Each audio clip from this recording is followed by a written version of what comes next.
Telugu Desam party అధినేత Nara Chandrababu Naidu remand arrest తర్వాత చాలాసేపు ఉత్కంఠభరితంగా సాగి ఆ తర్వాత ఆయన రిమాండ్ విధించడం చాలామంది ఇప్పటికీ జీర్ణించుకోలేకపోతున్నారు. పొద్దున్న నుంచి చాలామందితో మాట్లాడినప్పుడు ఇది తెలుగుదేశం పార్టీ శ్రేణులే కాకుండా తెలుగు ప్రజలు కూడా గొడవలుంటే రాజకీయంగా చూసుకోవాలి, కానీ ఈ కక్ష సాధింపు చర్యలు ఆయన లాంటి వాళ్ళు ఒకవేళ అవినీతి చేస్తుంటే ఎప్పుడో వెళ్ళాల్సింది. కానీ ఈ ఏజ్లో 73 పైగా సంవత్సరాలు ఉన్నటువంటి వ్యక్తిని ఒక కక్ష సాధింపుగా తీర్పు రిజర్వ్డ్ అయిపోయి ఆ కేసులు రిమాండ్ కొట్టివేసిన తర్వాత కూడా చాలాసేపు దాన్ని నానబెట్టి వేరే ఇన్స్ట్రక్షన్స్ వచ్చిన తర్వాత ఆయన రిమాండ్ విధించడం పై చాలామంది బాధపడుతున్నారు. ఈరోజు మనం తెలుగుదేశం పార్టీ కార్యాలయంలో ఉన్నాం. మనతో పాటు తెలుగు ప్రొఫెషనల్ వింగ్ జీవన గారు మనతో పాటు ఉన్నారు. ఒకసారి ఆవిడతో మాట్లాడదాం. మేడం నమస్తే. నమస్తే అండి. మీరు ఎలా చూస్తున్నారు రిమాండ్ ఇవన్నీ కూడా నిన్నటి నుంచి సాగిన ఈ ఉత్కంఠభరితమైన ఎపిసోడ్? ఇవాళ చాలా తీవ్రంగా ఖండిస్తున్నామండి. రిమాండ్కి తీసుకెళ్ళడం 73 సంవత్సరాలు ఆయనకి ఎందుకండి ఇలా ఇబ్బంది పెట్టి? రేపు పొద్దున్నే ఆయనకి ఏం ఇబ్బంది ఉండదు. ఆయన 1000 రెట్లు శక్తితో బయటికి తిరిగి వస్తారు.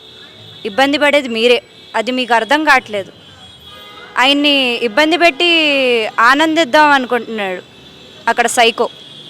ఆ సైకోకి వెనకాలన్న పిల్ల సైకోలు టపాకాయలు కాల్చుకోవడము, స్వీట్లు పెట్టుకోవడం సిగ్గుండాలండి. ఒక ప్రతిపక్ష నాయకుడు, ఆయన మాజీ ముఖ్యమంత్రి శ్రీ నారా చంద్రబాబు నాయుడు గారిని కష్టపెట్టిన వాళ్ళు ఎవ్వరూ హ్యాపీగా బతకలేరని నేను చెప్తున్నాను.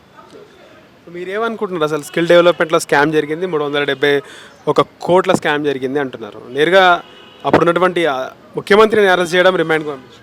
అక్కడ మీకు డాక్యుమెంట్ నీట్గా పెట్టి అందులో మొత్తం చదవండి అయ్యా, ఇదిగోండి అయ్యా అని చూపిస్తే మీకు అర్థం కాదా?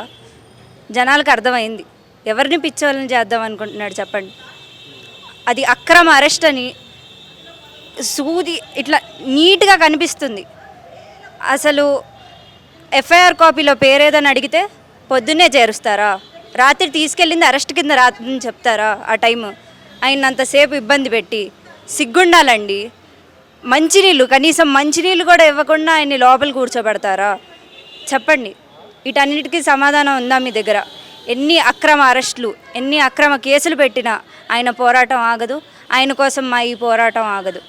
The comeback is always stronger than the set back.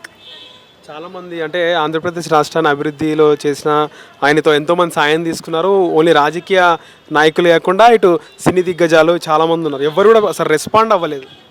Raghavendra రావు గారు ఒక 2-3 తప్పితే పెద్దగా ఎవ్వరు హీరోలు కానీ సెలబ్రిటీస్ కానీ, ముఖ్యంగా తెలంగాణ రాష్ట్రంలో ఎంతోమంది ప్రస్తుత మంత్రులు, అన్ని పార్టీలు ఉన్న రాజకీయ నాయకులు, అగ్రనాయకులు ఆయన శిష్యులుగా ఆయన తో ఎదిగిన వారు ఉన్నారు. ఒకరు కూడా స్పందించలేదు. ఎట్లా చూస్తున్నారు మీరు? అవునండి. కడుపుకు తినేది అన్నం అయితే మాట్లాడతారండి. చిన్న పిల్లని 20 ఏళ్ళు నాకే కంటతాడు వస్తుంది. వాళ్ళు ఆయన కింద పెరిగి, ఆయన కింద శిక్షణ తీసుకొని నేడు ఎదిగి ఆయన మీదే బురద చల్లుతారా? చెప్పండి. సిగ్గుండాలి. తినేది అన్నం అయితే బయటకు వచ్చి ఇది తప్పు అని ఖండించాలి.